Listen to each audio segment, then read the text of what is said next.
واحد دخل قائمة أفضل 5 ب3 مشاهد، ب3 مشاهد فقط. بانغ كاي.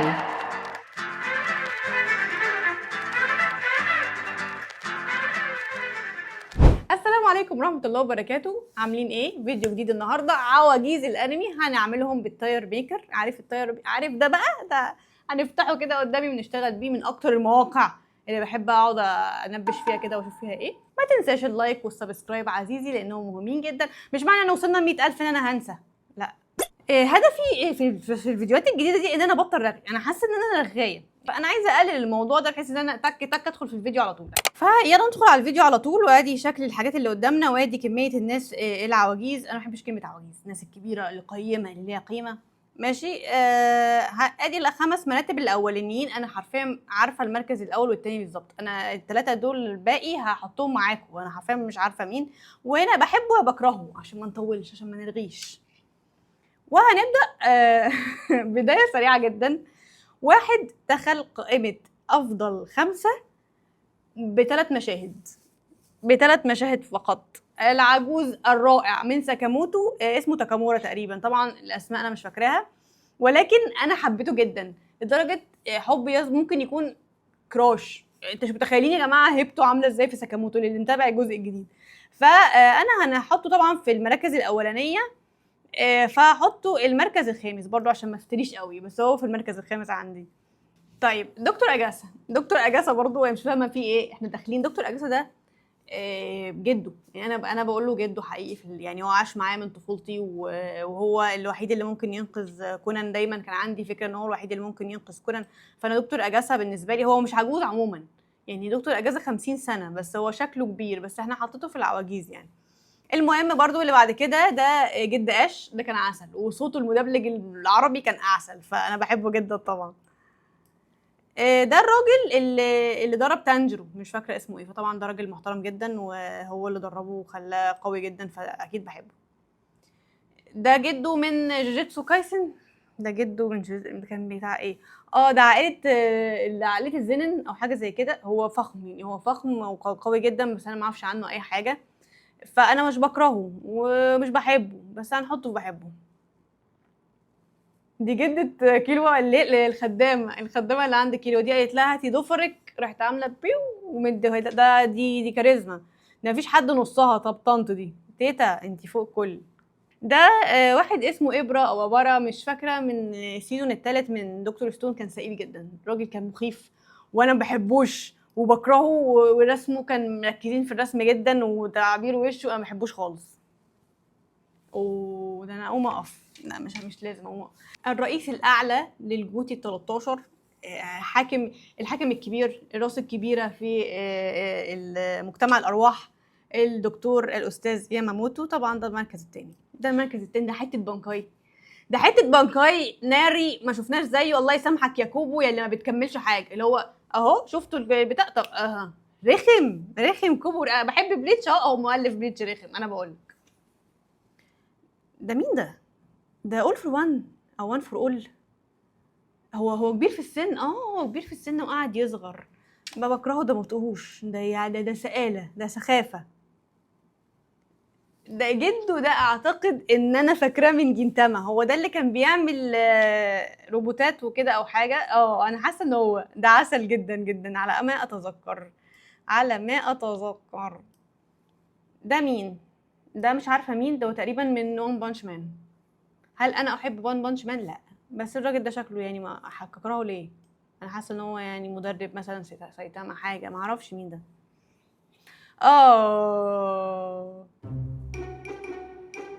هو كان اسمه ايه؟ بسم الله الرحمن الرحيم. كان اسمه دانجو. كان اسمه ايه؟ لا حول ولا قوه الا بالله. يا بنت اللي كان بيجمع عيون الاوتشيها ده. هو اكيد مش دانجو. دانزو. عرفتها لوحدي. هتفتكر ان انا غشيت. دانزو طبعا. بكرهه. يعني هو مش مهم بالنسبه لي. انا ما بكرهوش الكره اللي انتوا بتكرهوه له ده. يعني وهو كان بيحاول يحافظ على القريه بطريقته القذره، بس يعني بكرهه. لا مش بحبه بصراحه. الجده. يعني بحب الفايت بتاعه يا ساكورا طبعا. حبيبتي. مين ده؟ انا مش عارفه مين ده للاسف. انا بجد مش عارفه مين ده. اوكي سلام عليكم. مش هحبك ليه وانا ما اعرفكش؟ طيب ما ينفع. ده اللي كان في وان بيس، اللي كان معاه تشوبر في الاول. انا يعني اتضايقت جدا لما، لا مش هحرق، اوكي، بس انا بحبه برضه. والدكتوره دي موديل، دي قمر، انا بموت فيها جدا برضه، رغم ان اسلوبها قذر جدا، بس هي يعني زي القمر. اعتقد جده ده كان في ناروتو، اللي هما الناس الاتنين الكبار اللي بيسالوهم عن كل حاجه، ملوش اي 60 لازمه وما كنتش بطيئه. مع السلامه. الحارس بدا، ايوه ده ظهر في جزيره السماء، ارك جزيره السماء. عادي يعني، لا بحبه ولا بكرهه، بس ما بكرهوش يعني، هو ما بكرهوش بصراحه. مدرب ابو ده حي يموت فيه يموت فيه يموت فيه. ده ستايله من دراجون بول، ده شخص من دراجون بول، فانا ما شفتش دراجون بول فما اعرفش، فهحبه يعني عشان انا بحب دراجون بول عامه. دي جدة ماو ماو، الولايه القرشانه، دي ولايه قرشانه فعلا بجد، سخيفه جدا، بس هي صغيره كانت قمر. هو اصلا الانمي مذكرات الصيدلانيه لا يصلح للمشاهده خالص، بس انا بحبها يعني بصراحه. ده حضرتك اللي هو برضو الراجل القصير، جده القصير اللي في بوكو نو هيرو اكاديميا، بحبه، اللي درب ميدوريا شويه. ده رئيس الصيادين، اللي هو تقليد لنترو، فمش بكرهه يعني، بس هو تقليد، اوكي بحبه عادي. ده كان في فول ميتال الكيميست، مش فاكراه خالص فاكرهه. ده المدير بتاع المدرسه بتاع انيا، وسمعت كان خبر ان هو مؤدي الصوت بتاعه توفى، اتضايقت جدا. انا كنت بحب الشخصيه دي، اللي هو اليجانتو، دايما يقول اليجانتو، كنت بحبه قوي بصراحه، واتضايقت من الخبر يعني. مين ده؟ الحاج ساروتوبي؟ ما بطقوش. من اقل انا مش فاهمه بقى هوكاجي ليه، انا لغايه دلوقتي ولا فاهمه البتاع بانكاي، سوري. انا مش فاهمه، كان مش عارفه بيطلع قرد معاه ولا ايه، ومبهدل الواد صفر صفر اداره، صفر قوه، صفر كل حاجه، ما بطقوش. مين ده؟ ده كان تقريبا مدرب في هاي كيو، عادي بحبه، ما عنديش مشكله معاه. نمبر 1 اكتر شخصيه عجوزه انا بحبها في الدنيا، نترو. نترو يا جماعه بجد، نترو صوته، قوته، مشاهده. يعني انتي بتقولي لي حد يسالني كده شخصيتك المفضله ايه في هانتر اكس هانتر؟ نترو. يعني ناس تقول لك كوروبيكا، ناس تقول لك اكرولو، اكرولو ده كروش، ده كروش، لكن بتكلم عن الشخصيه. يعني انا بجد هدفي في حياتي مثلا احط منبه، اللي هو لا تستهن بالجنس البشري يا مريم، دي حطها منبه، بجد صوته، فخامته، نزلته وهو نازل على البت اللي هي كانت بيتو دي، بعشقه. الراجل ده في كونان، اللي هو جد ولا عم بنت صاحبة ران، ده تعرف هيظهر، اعرف ان كايتو كيد ظاهر حلقة حلوة، انت تعرف ان الراجل ده هيظهر حلقة حلوة، فانا بحبه جدا بصراحة. الراجل الاخضراني ده انا مش عارفه هو مين، بس ده دراجون بول طبعا، انا في واحد اخضر في دراجون بول بحبه جدا، فشكل ده ابوه او جده، فاحنا تمام قشطه، هنحبك. ده العجوز الفخم من دكتور ستون، انا مش فاكره اسمه ايه، ولكن سينكو لا يسوى شيء من دونه، لان هو العامل الحرفي اللي عمل كل حاجه سينكو عايزها، يعني هو سينكو بيفكر ومش عارفه بيظبط الدنيا، لو مش معانا هذا الحرفي مفيش دكتور ستون، مفيش انمي، فهو بجد فخم فخم فخم، انا بفكر احطه المركز الثالث، بس انا مش بحبه قوي يعني هو يعني ليه تصرفات عبيطه كده، بس انا مش بحبه قوي يعني، قشطه مش مشكله، بس بحبه طبعا.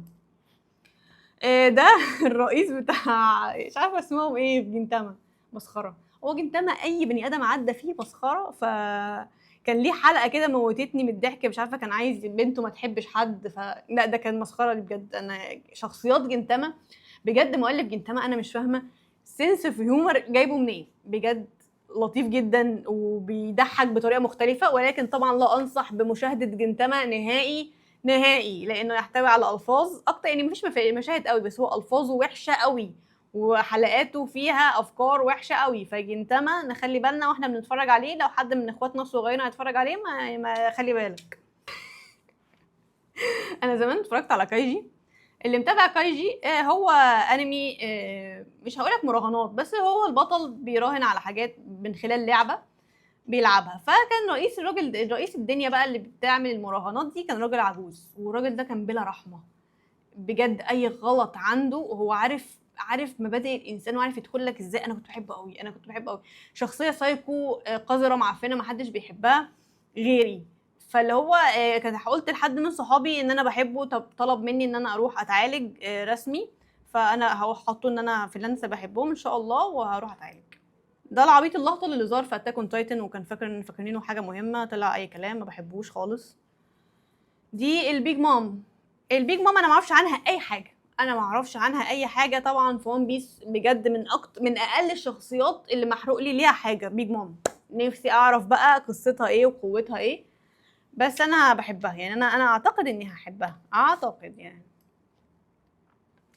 ده الحاج ابو ماو ماو، راجل كباره، راجل طيب جدا، راجل تحس بصوته كده يعني بجد انا بموت فيه.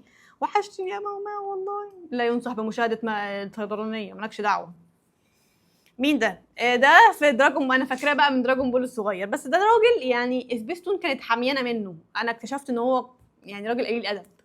اوكي، بس هو يعني هو اللي درب جوجو قبل كده، جوجو. المهم يعني هو مدرب. لا مش بحبه بصراحه، لانه انا اكتشفت ان هو قليل ادب جدا وراجل كبير ومش محترم سنه. واي حد مش محترم سنه انا يعني ما مش هحطه هنا. ده مين ده؟ جرب، اللي هو ده تقريبا جد لوفي. بحبه جدا، اي حد تبع المارين بحبه. انا تبع المارين، انا مش قرصانه. لو سمحت من فضلك، انا مش قرصانه، انا تبع سموكر. انا تبع اسمه ايه ده، جارب. انا تبع اسمه ايه، اوكايجي اوكوميجي حاجه كده لسه ظاهر جديد عندي. فانا تبع المارين. ده مين دي؟ حد غريبه جدا ومن وان بيس. انا حاسه ان هي من وان بيس، معرفهاش، فانا مش هحبها، انا اسفه جدا، معرفكيش. ده الراجل برضو كان معاه اسمه ايه في ناروتو، كان حاكم من الحكام، مهزأ جدا يعني، مضرة جه مسح بكرامته الارض، فانا ما بحبوش بصراحه. إيه، العجوز، الوليه برضو، وليه حرفيا وليه من جنتاما. الست دي دماغها فظيعه، الست دي مؤدية صوتها رهيبه، الست دي بتموت من الضحك. في جنتاما بحبها، انا بموت فيها جدا يعني. اكاد اكون احطها، بس مش هينفع تتحط في رقم 3 لان رقم 3 رقم كبير جدا، بس انا بحبها بصراحه.